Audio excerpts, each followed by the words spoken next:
Assalamualaikum warahmatullahi wabarakatuh. Bismillahirrahmanirrahim. Alhamdulillahirabbil alamin. Allahumma shalli ala sayyidina Muhammadin wa ala ali sayyidina Muhammad. Iftahi babi rahmatillah adada ma fi ilmillah. Salatu wa salaman daimaini bidawami mulkillah wa ala alihi wa sahbihi wa mawalah. Amma ba'da. Alhamdulillah, pertemuan kali ini masih dalam rangka ngaji santai sambil ngaji. Pertemuan kali ini sedikit akan membahas tentang dahsyatnya sholawat.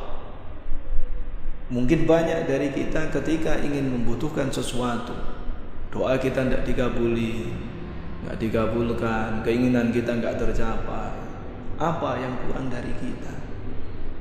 Nabi Muhammad SAW bersabda, "Man assarat alaihi hajatuhu falyukthir min sholati alayya." Jadi Nabi Muhammad SAW bersabda, barang siapa yang sulit hajatnya untuk dikabulkan, minta doa yang sungguh-sungguh tapi tidak dikabulkan oleh Allah, lama tidak dikabulkan oleh Allah, maka falyukthir, maka perbanyaklah membaca sholawat alayya kepadaku, kata Kanjeng Nabi. Karena apa? Antara doa dan langit itu ada hijab, ada aling-aling, ada penutupnya, dan salah satu yang bisa membuka hijab itu adalah dengan sholawat. Dengan barokahnya sholawat, takshiful humum wal ghumum, bisa menghilangkan prihatin, bisa menghilangkan kesusahan, bisa menghilangkan sumpuk-sumpuk dalam hati. Di dalam hati ada rasa yang tidak enak, maka dengan sholawat bisa hilang. Apakah itu saja? Enggak. Wa tukthirul arzaq wa tuqdal hawaij, dan juga diperbanyak rizkinya, diberikan rizki yang banyak oleh Allah, dan juga tuqdal hawaij, hajat-hajatnya dikabulkan oleh Allah Subhanahu wa taala. Amin ya rabbal alamin. Ketika engkau banyak hajat, ketika engkau mempunyai hajat, maka perbanyaklah sholawat. An ba'di sholihin annahu qala, ada sebagian sholihin berkata, kana li jar, dia mempunyai seorang tetangga yang pekerjaannya adalah tukang menulis. Famata, kemudian tetangganya itu meninggal. Fa ra'aituhu fil manam faqultu, kemudian saya bermimpi bertemu dengannya.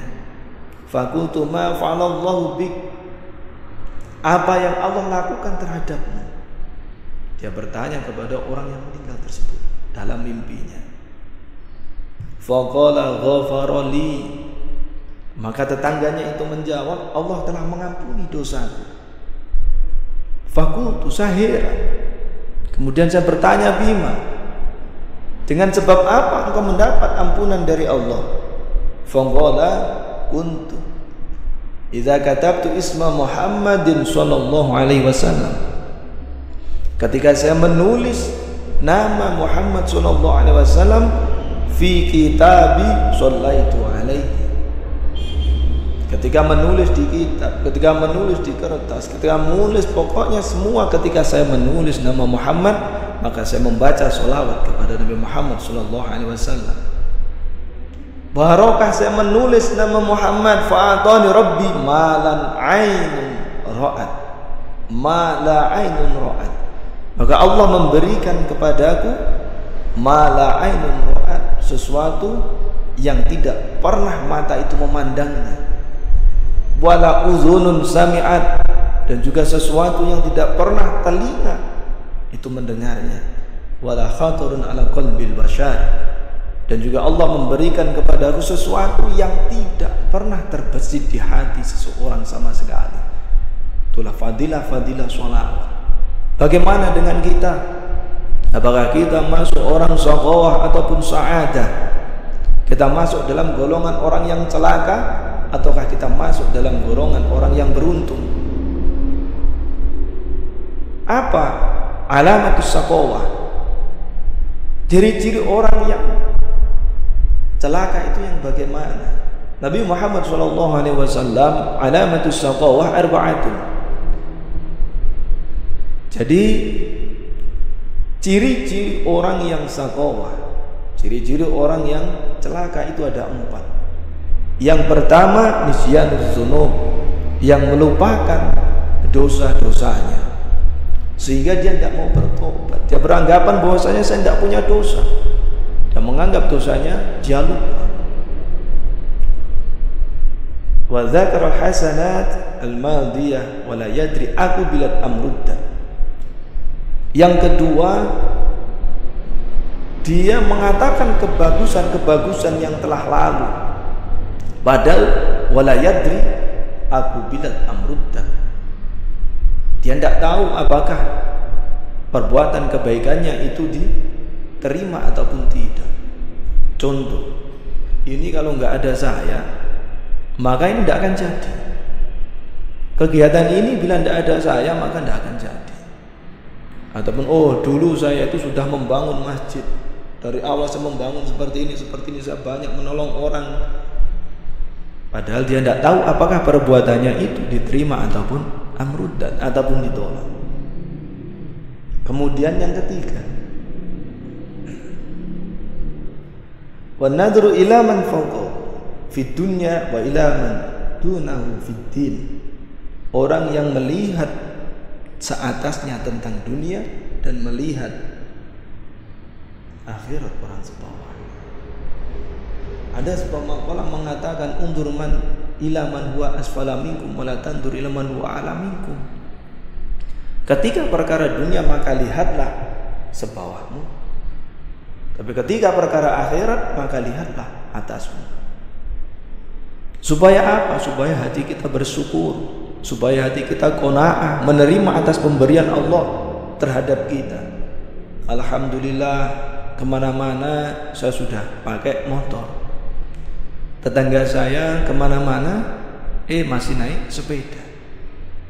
Begitu juga yang punya sepeda, bersyukur dia melihat sebawahnya. Alhamdulillah, kemana-mana saya sudah bisa pakai sepeda. Tetangga saya kemana-mana masih jalan kaki. Yang jalan kaki pun harus bersyukur. Alhamdulillah, kemana-mana saya masih bisa berjalan kaki, bisa berlari. Tetangga saya sekarang sudah berada di rumah sakit. Begitu seterusnya. Tapi apabila perkara akhirat maka lihatlah seatas kalian. Seumpama ada seorang kakek-kakek berusia 70 tahun. Dia semangat beribadah, sholat tarawih full 23. Engkau melihat mereka, itu kakek-kakek udah tua aja sholatnya masih kuat. Masa saya muda kalah? Jangan sebaliknya. Mendinglah saya sudah sholat tarawih 4 rakaat daripada itu 2 rakaat aja tidak mau dia sholat. Itulah ketika perkara dunia kita melihat sebawahnya, ketika perkara akhirat kita melihat atasnya. Itulah supaya kita hidup dalam rasa bersyukur, kita masuk dalam golongan sa'adah, orang yang beruntung, tidak masuk dalam golongan syaqawah ataupun orang-orang yang rugi. Itulah kajian kali ini. Cukup sekian, wallahu a'lam bishawab. Semoga kita semua mendapat syafaat kajian Nabi Muhammad sallallahu alaihi wasallam. Amin ya rabbal alamin. Ihdinas siratal mustaqim. Assalamualaikum warahmatullahi wabarakatuh.